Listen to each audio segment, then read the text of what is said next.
And I just want to share with you that I'm very excited to just be a part of this wonderful, inspiring, and dedicated, committed committee with David and Ingrid and Todd, and with the Prairie coming on, and just everyone. And I'm just very happy to be here tonight. And I hope to enjoy, I know I will, we all will, and a woo to learn from your expertise and your experience. And take it away, Todd. And everyone, remember, it's going to be recorded, and or it'll also be on the Kiwanis website in a couple of days. Okay. Thanks, Tina. Thank you, everybody, for being here. My name is Todd Smith. I'm serving as the membership coordinator for the Florida District. This is something we're going to be doing on the first Thursday of every month at 7 p.m. We're going to be offering an education topic on membership and encouraging everybody to jump on these calls with us and learn something new about how you can grow your club and help us help more kids in our district and in our communities. So very excited. The first topic I chose for these seminars is 2 for 2, because we've heard a lot about it. We just talked about it at our district convention a couple of weeks ago. And so I wanted to have the expert on 2 for 2 join us tonight. And so I've invited my friend Anna Wu to be with us. I've been in Kiwanis for a long time, but for years and years, people kept telling me, have you met Anna Wu? Have you met Anna Wu? You've got to meet this awesome, young, dynamic Kiwanian who's building clubs like crazy in California and has all these amazing, great, innovative membership ideas. And I said, well, that sounds like somebody else I know. I like to innovate and come up with new membership ideas. And I finally got a chance to meet Anna a couple of years ago, and everybody is right. She is an amazing, talented Kiwanian, and she's an amazing, talented person. So I can't read her entire bio tonight, but I want to give you some highlights. Anna is the president and founder of Wu and Associates, a global consulting and intellectual property firm based in downtown Los Angeles, Diamond Bar, and Arcadia, California, with 8 offices in China and 4 offices in the United States. Anna is a former White House employee and worked in the Office of Media Affairs in 2005 under President George W. Bush. Anna also developed media and public relationship skills in the nation's highest ranking government. She also worked for NBC Universal Studios, which is a pretty cool job, and a million other things that she's done. Let me tell you what she's done in the Kiwanis world so we can get right to the education stuff. She's the current Kiwan District Administrator for California, Nevada, Hawaii District. She's a Region 13 district trustee out there. And she's the reason I invited her tonight, especially, she's the chair of the Kiwanis International Committee on the 2 for 2 program that we're going to learn about tonight. She's been a Kiwanian of the Year 5 times. And here's where you know she knows what she's talking about on membership. She has built 31 new clubs and sponsored over 500 new Kiwanis members. So super excited to have my friend join us tonight. Anna, I'll turn it over to you. Thanks so much, Todd. Wow. I have a lot to live up to with that kind of intro. Well, I'm super happy to be here with you guys tonight. Love Florida. We're from California, so we have similar weather. That's why we love Florida so much. I hope you guys are having a good day. I'm going to talk a little bit about 2 for 2, but feel free to interrupt me, whether it's via the chat or just unmuting yourself if you have a question, or if something was unclear or anything like that. Okay, so here's the 2 for 2. I'm sure you guys seen some of these graphics before. If you've seen the book that they've put out, there's also a condensed version. This is just a little bit about me. Todd already told you everything you need to know.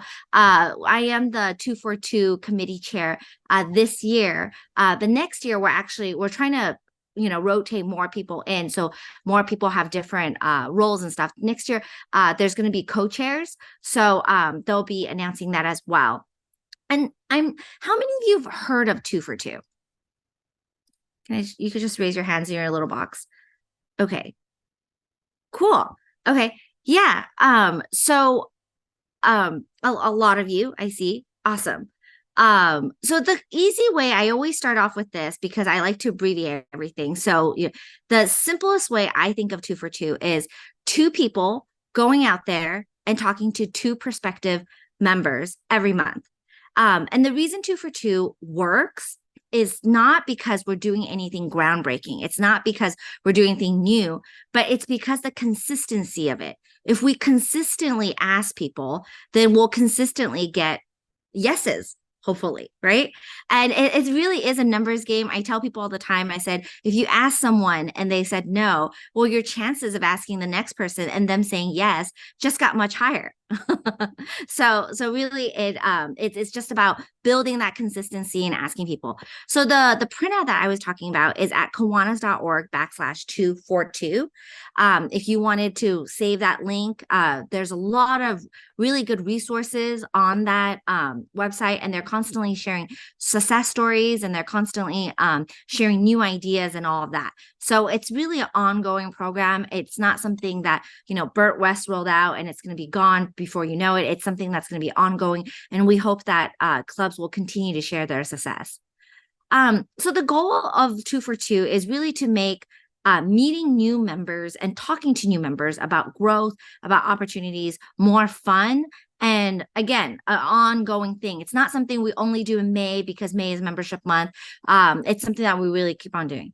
And so one of the first things that we always talk about when we talk about 2 for 2 is, well, who has your club lost over time? Maybe you guys had someone who was in charge of your service leadership programs, and that person has retired, or that person has moved away. Or maybe you've had someone who has used to do your books, or maybe you had someone that used to manage your social media.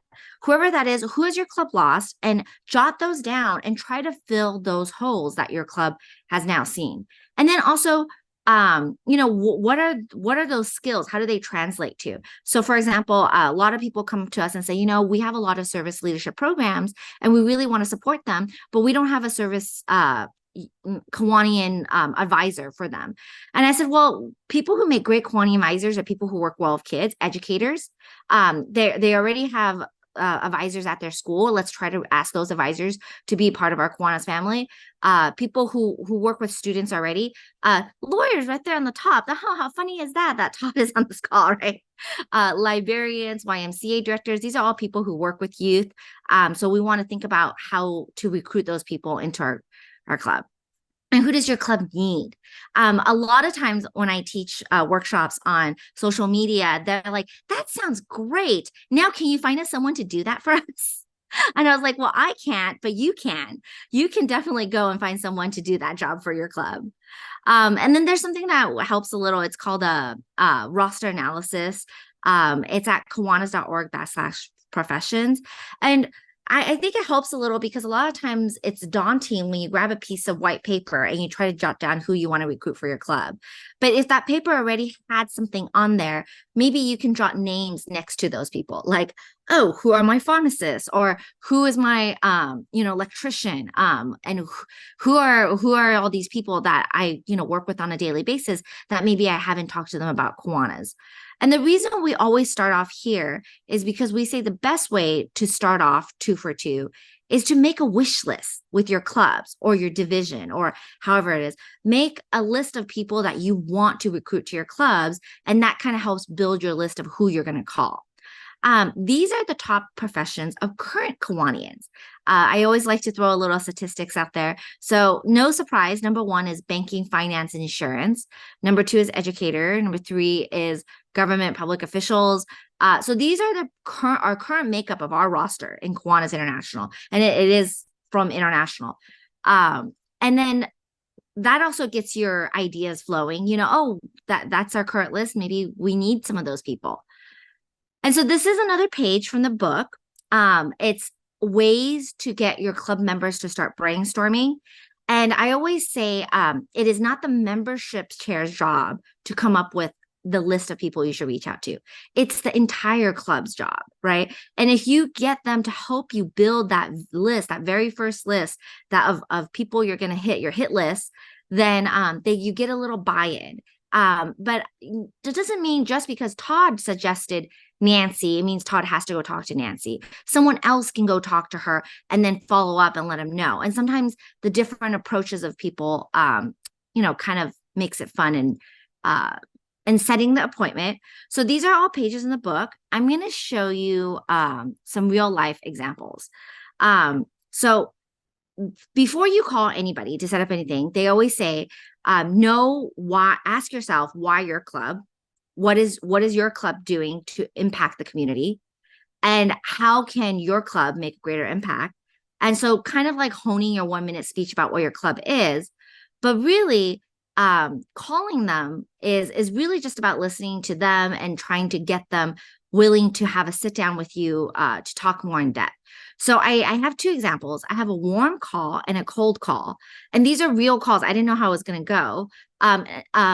And this was probably about a year ago. A warm call is when you kind of know that person, or someone referred them to you. It was like a warm handoff. And a cold call is someone you don't know at all. So I'm just going to play this video real quick.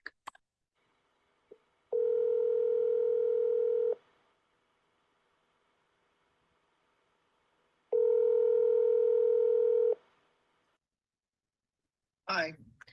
Hi, can I speak with Jonathan, please? Yes, this is him. Hi, Jonathan. This is Anna. I actually got your phone number from Jeff, who works at Jay's.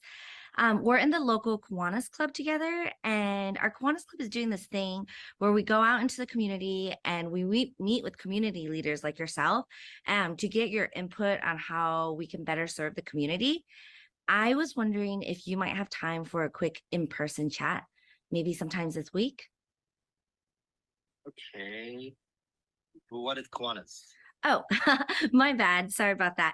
Yeah. So Kiwanis is a nonprofit that helps the community. And our primary audiences, our primary people that we help is kids in the community.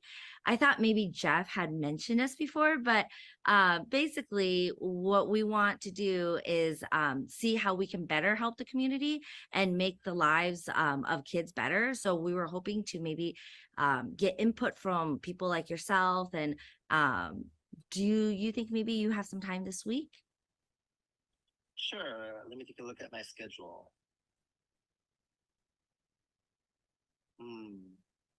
This week I have a lot of back-to-back board meetings. How about next week?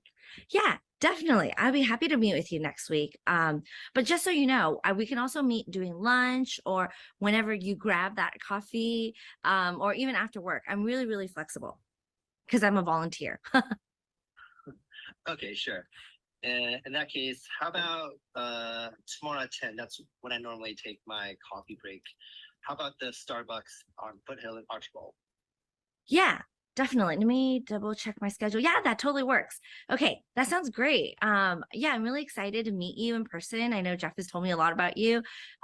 This is my cell phone number actually. So please feel free to text me if anything changes or your schedule moves around and stuff.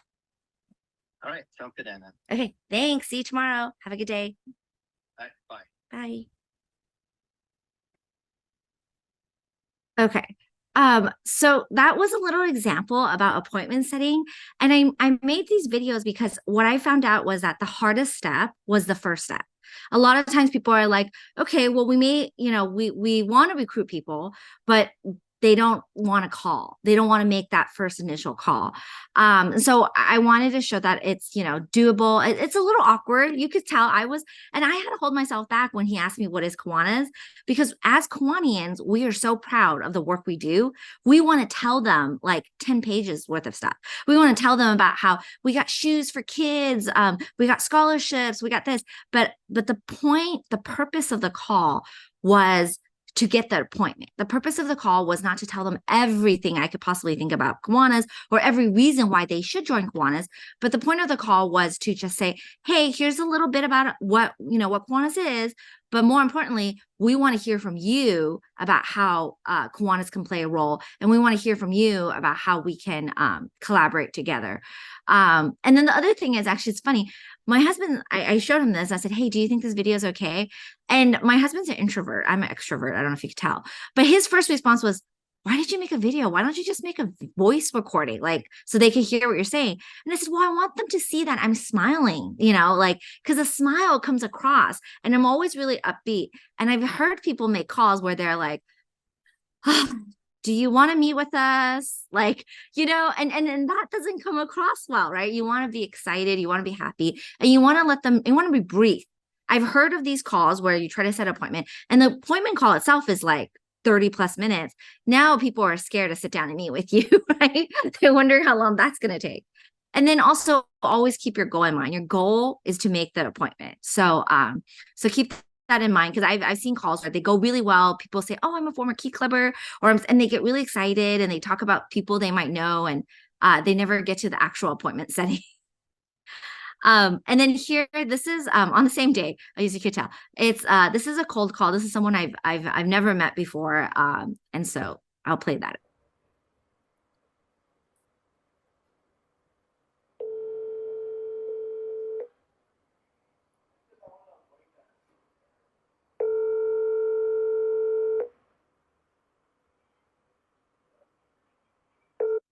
Hello, Hi, can I speak with Patricia, please? this is her. Hi, Patricia. I got your number from the chamber. I'm with the local Kiwanis Club, and we're doing this thing where we're going out to the community and we're meeting with business owners and leaders like yourself to ask how they would think that the Kiwanis Club can better serve the community. Oh, sorry. Let me first ask, have you heard of Kiwanis at all? Yes, I have. I just know a little bit about the club. Oh, cool. That's great.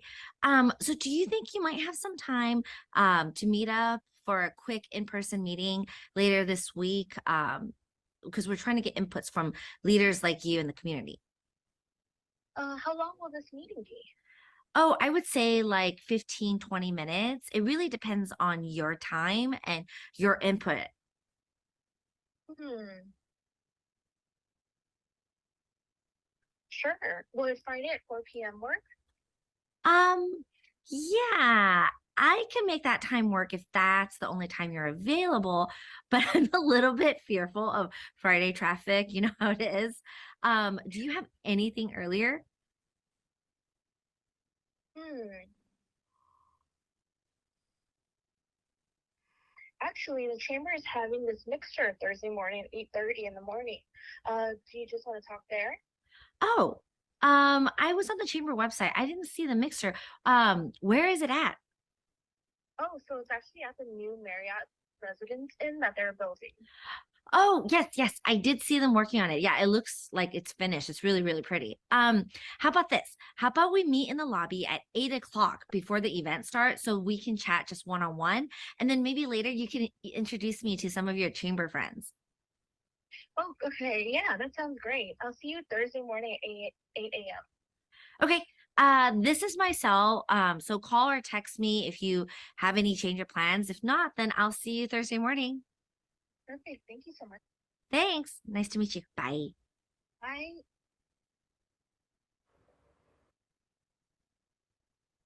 Okay. So, yeah, so especially for cold calls, it's not uncommon that people want to meet in a group setting. They don't know you, they don't know what this is, and it's safer in group settings. So that's not uncommon. But what I did was I said, why don't we meet before this chamber event? Because at the in chamber, and this was like a year ago, we were like coming out of COVID. I just knew that at this chamber event, everybody was going to be like, "Oh my God, Kelly, I haven't seen you in forever. How are you doing? Oh my gosh, like, how's the kids or whatever."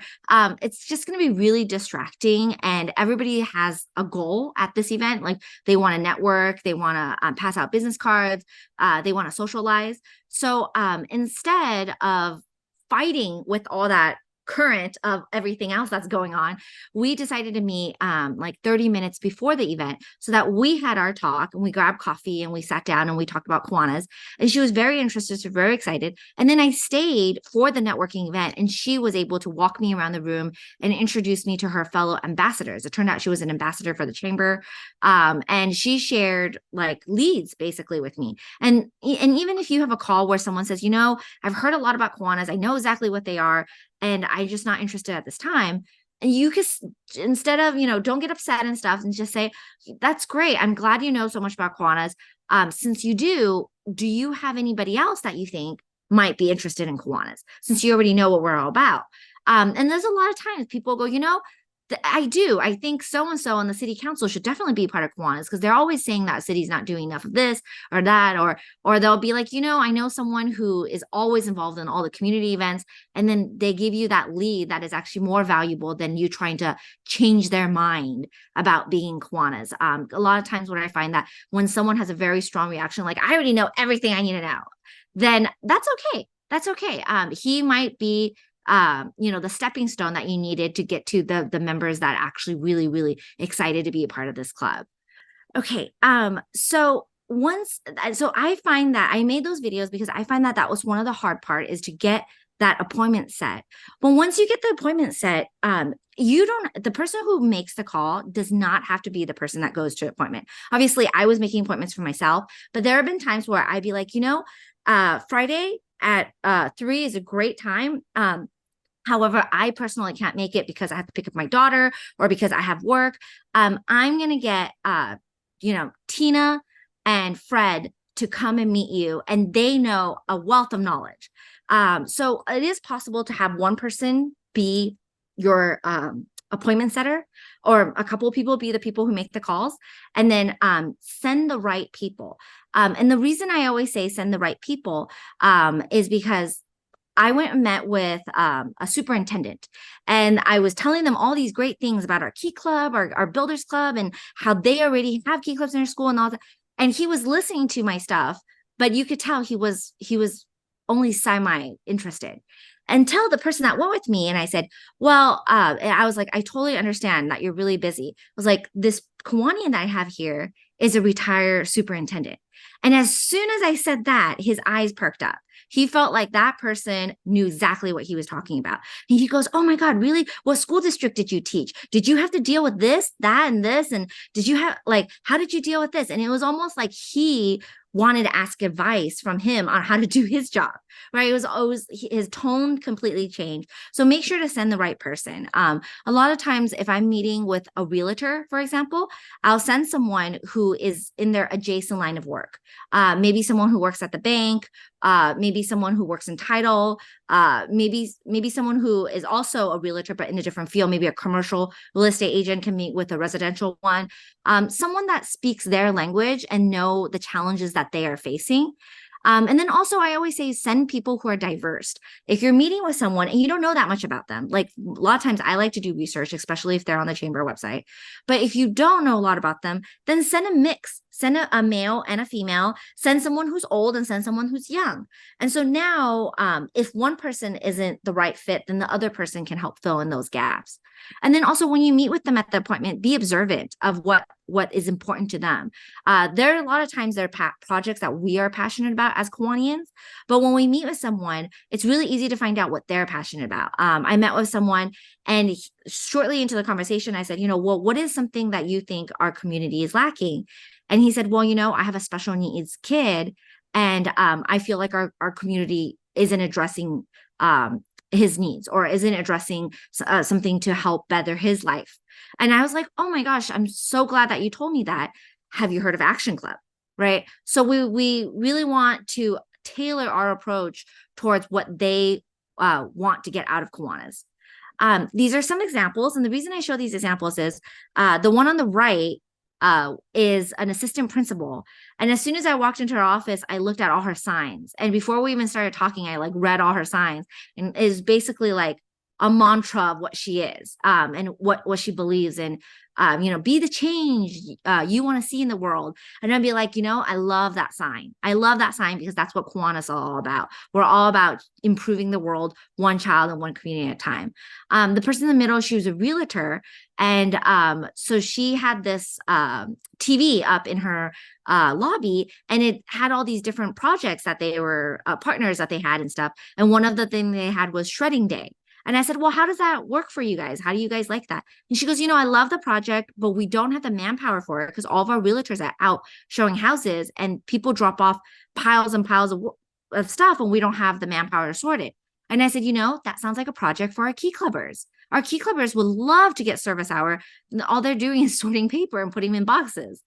And the person on the left, he's a State Farm agent. And he was telling me that his biggest challenge was that everybody works from home now.